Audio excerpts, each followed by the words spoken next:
Hello and welcome. Today we will be taking a detailed look at a learning and teaching episode encountered during my teaching practicum in the form of a lesson. Now before we get started, the school I was teaching at was De La Salle Reedsby. It's a Year 7 to 12 all boys Catholic high school. The lesson I am critically analysing is a Year 9 non-streamed industrial technology timber class with a diversity in learner capabilities situated in week 7 of term 4 after the students have just completed their previous truck project. The students are often very disruptive and easily distracted, and constantly having to be told to stay on track. The students are in their second lesson of this new unit, and have been introduced to what they will be making and how they will be making it. The unit, called Utility Chair, explores and develops the students' understanding and experience of joinery making and processes, in preparation for the demands of Year 11 and Year 12. Extending on that, what do I aim to achieve? This lesson expands on the student's ability to read technical drawings and calculate the dimensions of individual parts in a complex drawing. The lesson involves simple mathematics, including addition and subtraction. Being a mixed class, calculators are provided to cater for lower ability students to allow them to work confidently. This lesson, I aim to build cooperative learning skills in small groups to work together to improve communication skills and increase productivity. The outcomes of this lesson is for students to select, apply, and interpret a range of suitable communication techniques in the development, planning, production, and presentation of ideas and projects, and to work cooperatively with others in the achievement of common goals. By the end of this lesson, students will have calculated the lengths of all components of the utility chair, and once finished will have moved on to the continuation of the statement of intent. The lesson incorporates a social constructivist approach, allowing students to socially demonstrate their knowledge and information to other students, with the lessons activity a prime example of this approach.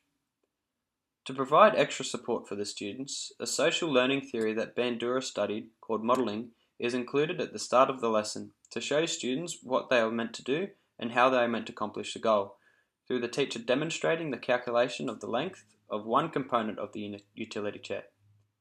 This strategy shows the students that the task is possible and achievable for all students, giving them the confidence to go ahead and complete the task. Through my observations and teaching lessons, the class has consistently shown disruptive behaviour in lessons which distracts the class, shifting the teacher focus away from the work and onto classroom behaviour management. These constant behavioural problems within the class minimises the chance the teacher is able to help struggling students. As a result of this, many of the students are well behind on their classwork and struggle to complete simple tasks. One student thrives on being included at the start of the lesson, having a chance to input his thoughts, questions, or answers. This student tends to work better after he feels included into the lesson. Without the inclusion, however, this student is disinterested and distracts the class.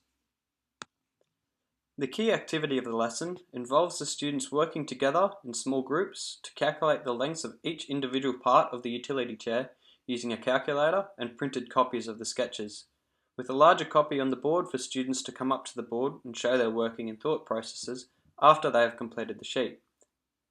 My aim here is to go through each component as a class to ensure everyone has the same answer, and to ensure that students have a chance to be included and have an opportunity to show their working out and thought processes. Upon completion of this lesson, I came to the conclusion that it was not an effective lesson for this class through informal feedback from the students. With this class being highly distracted and disruptive, I encountered numerous problems throughout the lesson, being students not wanting to work, students stabbing holes in the paper, and students not knowing what to do because they weren't listening. When witnessing the group task not going to plan, with a number of students distracting a class, I ended the group work and instead focused on getting individual students to show the class how they found the dimensions of a component up on the board. This task, as a result of the students mucking around, meant most of the students were unable to calculate the dimensions and consisted of myself spoon-feeding the answers. Regardless of how this lesson panned out, I do however believe it is a good lesson to have with a better behaved class, as it involves students, encourages group work, and encourages the participation and involvement of everyone.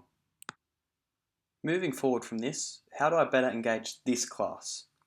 To ensure that the students in a disruptive classroom are better managed and stay on task better, having more structured work for them would greatly increase productivity.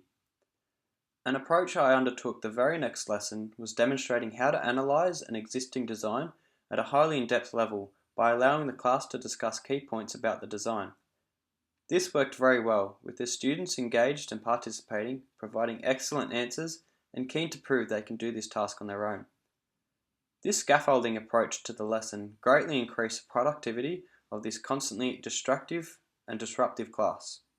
Thank you for listening.